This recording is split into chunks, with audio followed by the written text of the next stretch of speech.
Glorioso Deus de eterna paz, Senhor, Criador dos céus e da terra, Deus de Abraão, de Isaac, Deus de Israel, Tu és o nosso Deus. Com essas palavras eu venho cumprimentar a todas as pessoas que participam dessa transmissão, em qualquer parte do Brasil, do mundo, aonde estiver essa pessoa sintonizada nessa transmissão, a bênção do Senhor irá alcançá-la pela honra e a glória do nosso Deus. A minha Bíblia está aberta aqui no livro de Salmo, de número 51. Este salmo ele revela o pacto de Davi. Davi confessa os seus pecados, suplica perdão e roga a Deus que lhe dê um renovo, e que lhe renove um coração, um espírito reto. Aqui os salmos são 19 versículos. Mas eu quero sintonizar dentro dessa palavra o versículo 9, 10 e 11, que diz assim: esconde a tua face dos meus pecados e apaga todas as minhas iniquidades. Cria em mim, ó Deus, um coração puro, renova em mim um espírito reto. Não me lance fora da tua presença e não retire de mim o teu Espírito Santo. Torna a dar-me a alegria da tua salvação e sustém-me com o seu Espírito voluntário. Então ensinarei aos transgressores os teus caminhos e os pecadores a ti se converterão. Aqui nós vemos uma palavra de Davi clamando a Deus pelos pecados. Nós temos que reconhecer em primeiro lugar que somos pecadores, porque enquanto nós acharmos que somos alguma coisa, a bênção se distancia de nós. Então nós precisamos confessar os nossos pecados, as nossas transgressões a Deus, porque a única coisa que leva o homem ao inferno é o pecado, é a desobediência, é a incoerência que as pessoas às vezes não têm de respeitar a palavra do Senhor. Quando ele diz, esconde a tua face dos meus pecados, ele está dizendo que ele é um pecador, e que ele é falho, e que ele reconhece o pecado dele. Então ele pede para que Deus o renove, o reforça, né? E diz, cria em mim, ó Deus, um coração puro, e renove em mim um espírito reto. Olha bem, quando Davi diz essa palavra, nós, por exemplo, precisamos reconhecer que nós somos muito inferior que Davi, porque Davi foi um homem chamado, escolhido, e é segundo o coração de Deus. Nós não somos segundo o coração de Deus. Nós somos seguidores do Senhor, esperamos a salvação, mas não somos escolhidos como Davi foi. Nós somos escolhidos para trabalhar, fazer a obra e conquistar a nossa salvação através do nosso trabalho, do nosso amor, da nossa vida, né? E do nosso reconhecimento e da nossa humilhação diante de Deus. Então ele diz, cria em mim um coração puro, renova em mim um espírito reto. Todos os dias nós precisamos pedir a Deus que renova o nosso coração, que cria um coração novo a cada dia para nós, porque somos falhos, somos uma coisa que às vezes a gente não sabe nem explicar direito, né? Porque a grandeza de Deus é tão superior que a gente não pode nem, às vezes, falar nada a respeito. Mas ele se preocupa também com o Espírito dele, porque o Espírito leva a gente também à conclusão de muitas coisas. E ele diz, renova em mim um espírito reto. Um espírito reto é um espírito de paciência, de comunhão, de paz, de fidelidade. Hoje as pessoas falam, mas eu sou crente, eu sou fiel, mas às vezes a pessoa diz que é fiel, mas não dá um dízimo, não faz nada que agrade a Deus, porque não é que Deus cobra ninguém não, mas o dízimo Deus colocou como uma lei do Senhor, e ele é preciso ser executado, mas infelizmente nem todos veem assim. Tem muitas pessoas que se você cobrar o dízimo, ele sai até da igreja, Mas o dízimo também não foi para ser cobrado. Ele é devolvido a Deus segundo o coração e a fidelidade de cada um. Quando a pessoa se afasta disso aí, complica a situação toda. Mas quando ele diz, não me lance fora da tua presença e não retire de mim o teu Espírito Santo. Olha bem, a necessidade de estarmos sempre, o Espírito Santo nos orientando, porque na verdade, meu querido, é o Espírito Santo que nos convence do nosso pecado e dos nossos erros. Ele nos convence que estamos errados. E agora nós precisamos ser humildes o suficiente para pedir perdão a Deus e sair fora da situação. É a mesma coisa de uma coisa que às vezes a polícia está lá na frente, você não pode passar lá, o trânsito está impedido, você tem que desviar. Assim como a gente desvia de um trânsito impedido, devemos desviar também do pecado que nos aflige e que nos leva à condenação. Se você invadir um cerco policial, o que vai acontecer? Você vai preso. Se você continuar no pecado, o que vai acontecer? Você vai para o inferno. Queira ou não, vai. Isso é crente, é qualquer um, não é que eu estou falando só. Eu já começo pregando para mim, porque eu peço para Deus renovar meu coração todo dia. E mesmo assim eu sou cheio de falhas, cheio de erros, cheio de defeitos, né? Às vezes eu posso ser maravilhoso para um, mas para outro eu não presto para nada. É assim que a vida é. Só que você tem que ser fiel diante de Deus, porque não é o homem que vai te julgar, quem vai te julgar é o Senhor. E é com o Senhor que nós temos que ser fiel e reto, né? Porque Ele nos conduz à vida eterna. Quando Ele disse lá no Salmo 23, né? Olha bem, o Salmo 23 diz o quê? Né? Guia-me pelas águas tranquilas. Então nós precisamos nos conscientizar que o Senhor é o nosso pastor. E o pastor serve para quê? Para ensinar. Será que tudo que Jesus deixou escrito, a Bíblia nos ensina, não serviu para ensinar a gente ainda? Né? Mas muitas pessoas acham que quando você prega uma palavra dura, aquela palavra que toca na ferida, que é no pecado, no erro, nas traições, as pessoas ficam até bravas. Tem gente até que sai da igreja por causa de uma palavra dura que recebe. Aí ele diz, o pastor pregou isso para mim. Olha, se foi para ele, então se converta. Porque é o que Deus diz aqui no versículo 13,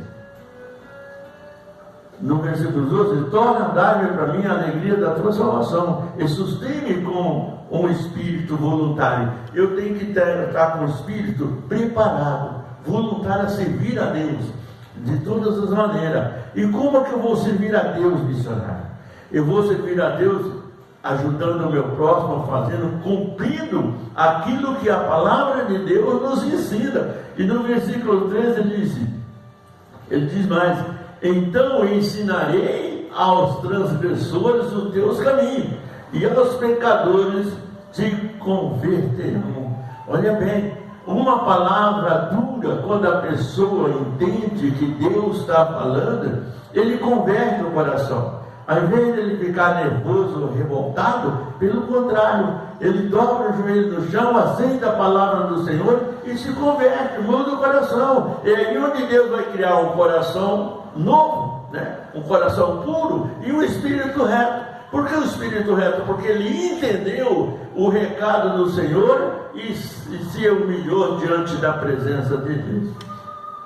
A Bíblia diz lá na Epístola de Pedro: humilhar-se diante do Senhor, né? Porque no tempo determinado o Senhor te exaltará.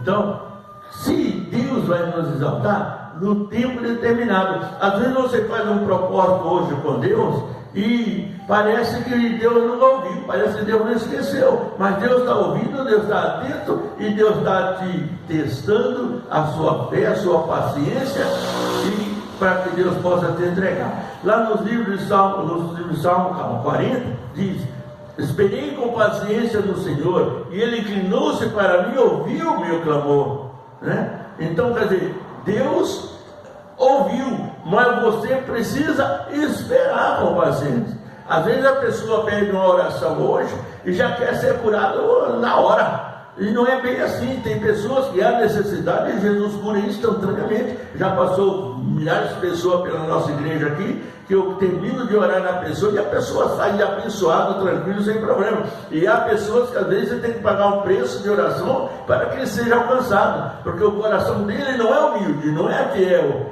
Então Deus testa a gente esperar com paciência. Se realmente crer, vai receber. Se não crer, pode esquecer, porque sem fé não há milagre, sem fé não há resposta, porque a fé vem pelo ouvir e ouvir a palavra de Deus. Agora a pessoa não ouve a palavra de Deus, não obedece a palavra de Deus, não faz nada mais e quer ser abençoado.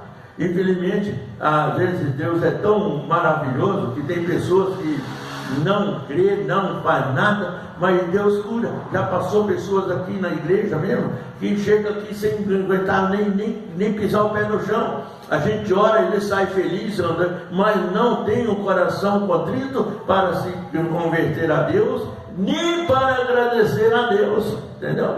Às vezes a pessoa recebe a bênção, sai curado, sai abençoado, mas nem para agradecer a Deus não serve, não presta para nada. Então, quer dizer, o que acontece com essas pessoas?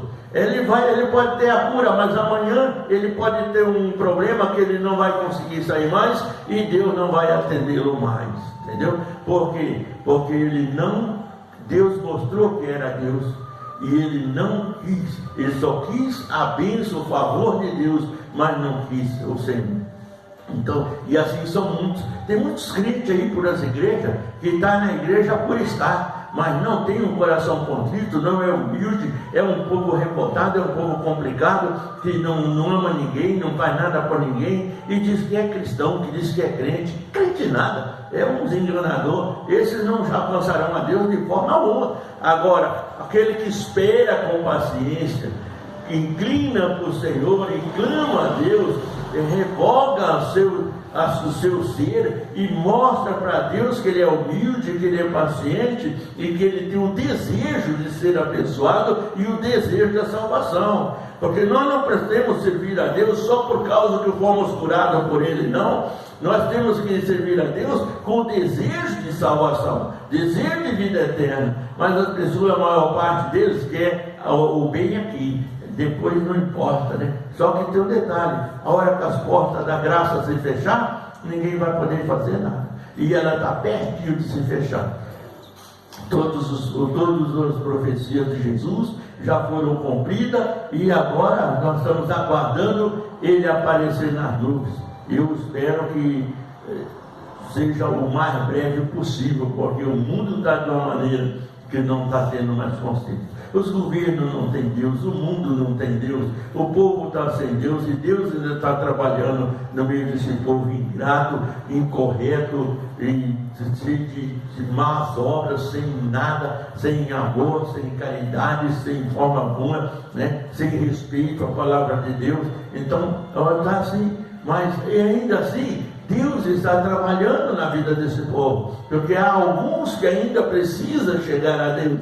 Mas só que se não der ouvido à palavra do Senhor, não se humilhar diante do Senhor, e humilhar debaixo da potente mão de Deus, vai terminar no abismo, no precipício, na profundeza do inferno, e aí não vai ter solução. Depois que cair lá, não sai mais, irmão, porque Deus não quer nada mais com essa pessoa. Então, se nós podemos hoje abraçar o nosso Deus, servir o nosso Deus, seguir o nosso Deus, se humilhar diante dele e receber de Deus todas as benevolências e a misericórdia que Deus tem, vamos fazer enquanto podemos, porque vamos ensinar as pessoas, os transgressores, que Deus cura, que Deus liberta, que Deus ensina, e eles se converterão. Mas aquele que o Espírito Santo não convenceu o coração dele, é porque ele não tem o coração puro, ele não tem desejo algum de salvação. O problema dele é aqui e agora, como diz o ditado popular, né? Então, vamos entrar na presença de Deus, vamos buscar, torna dar-me a alegria da tua salvação. Não tem coisa mais importante, irmão, mais bela do que você ser abraçado por Jesus no dia do julgamento. Você já pensou o que é você receber um abraço de Jesus e receber a palavra de Jesus? Entra-te para o trono que está preparado para ti desde a fundação do mundo. Mas muitos crentes, muitos pastores, muitas pessoas assim, vão ouvir qual palavra? Apartai-me de mim, maldito, não vos conheço, porque meu nome é praticar a iniquidade. Então, a gente tem dois caminhos: ou você serve a Deus, ou você serve ao diabo. Mas outro caminho não tem. Ou você vai para o céu ou para o inferno. É só essa saída, não tem outra, não. E quantos que se desaba pelo caminho errado? Às vezes está na igreja, vive um tempão abençoado ali, de repente ouve a conversa, às vezes tem inveja do irmão que está na igreja dele, porque o irmão prospera e ele não prospera. Mas a Bíblia diz: não vos invejei daqueles que prosperam no teu caminho. Então, por quê? Ninguém sabe o futuro de um do outro, mas o Senhor conhece e sabe o nosso futuro e o que fazemos. E muita gente perde a salvação por causa dessas coisas. Então, vamos ser fiel, vamos ser humildes, vamos ser carentes, para que possamos receber de Deus os benefícios da grande misericórdia do Senhor. Porque lá no livro de Lamentações, a Bíblia diz que a grande misericórdia do Senhor é a causa de não sermos consumidos. Então vamos confiar no Senhor, vamos buscar em Deus. Ele vai nos dar a alegria da salvação e sustentar nós com o espírito voluntário. Olha bem, espírito voluntário. Você tem que ir para Deus sem cobrar nada. Hoje as pessoas, se Deus não prosperar ele já sai da igreja, já vai para o mundo novamente. Eu batizei pessoas aqui que queria simplesmente a prosperidade, queria simplesmente ricar. E a igreja não é lugar de ricar, a igreja é lugar de salvação. A igreja não é um banco financeiro, a igreja é um propósito de salvação. Nós prosperamos na presença de Deus quando nós servimos a Deus, somos fiéis. Então Deus nos abençoa com a prosperidade, mas porque prosperidade é dom de Deus. Agora, a pessoa vem: vou me batizar porque eu vou ficar rico. Não vai ficar rico, não. Você vai ficar rico da salvação eterna. Outra coisa, não. Não venha com uma conversa para dizer: eu vou para prosperar. Não. Você vai ouvir mensagens de prosperidade. Se for obediente, fiel e humilde a Deus, Deus vai te prosperar. Se não, meu filho, você vai esperar com paciência até Deus te abençoar, ok? Então, é muito claro, às vezes, quantas pessoas que acham que a igreja é um lugar de... Muita gente está buscando prosperidade nas igrejas aí, que estão pregando, estão vendendo a palavra de Deus de tudo quanto é jeito, né? Até tudo quanto é coisa, criam plano, criam projeto, criam confusão e termina complicando a vida de todo mundo, né? Mas a prosperidade não te traz salvação, não. O que te traz salvação é Jesus. Se você quiser salvação, queira Jesus. Se você quiser prosperidade, sai fora, entendeu? Porque Deus, Ele não tem compromisso com homem algum. Nós é que temos o compromisso de servir a Deus para ser abençoado por Ele e ser alcançado pelo Senhor Jesus, amém? Que Deus abençoe a todos. Mas peça aí no oração antes de você dormir. Você peça a Deus: crie em mim, ó Deus, um coração puro, renove em mim um espírito reto, e Deus vai te abençoar em nome de Jesus, amém? Deus abençoe. Eu quero estar orando por você agora, para que Deus possa alcançar você onde você estiver. Glorioso Deus e eterno Pai, Senhor, Criador dos céus e da terra, em Ti, Senhor, eu espero, Pai, a alegria da nossa salvação. E neste momento eu quero apresentar a todas as pessoas, meu Deus, que ouvem e que esperam no Senhor, todas aquelas pessoas que estão sintonizadas nessa transmissão, dessa palavra do Senhor, que seja alcançada e abençoada por Deus. Em qualquer parte do mundo, a Deus, onde estiver uma pessoa enferma e doente, sem problema, com muitos problemas, o Senhor entra com providência, abençoa, limpa o coração do teu povo. Jesus, aqueles que estão triste, cansado, abatido, amargurado, desorientado, entra com providência, o abençoa, derrubando por terra as barreiras, muralhas, perseguições, angústia, ansiedade, depressão. Muitas pessoas, Pai, estão se matando, eu falo da depressão. Livre o teu povo, meu Pai, desse espírito de morte, e em nome do Senhor Jesus, Pai, em qualquer parte do mundo, em qualquer parte desse continente, estenda a sua mão e salva, liberta aquelas pessoas que estão tristes e precisam da tua ajuda, hoje e sempre, em nome de Jesus. Fica com Deus, tenham todos uma boa noite, e Deus abençoe a todos, em nome de Jesus.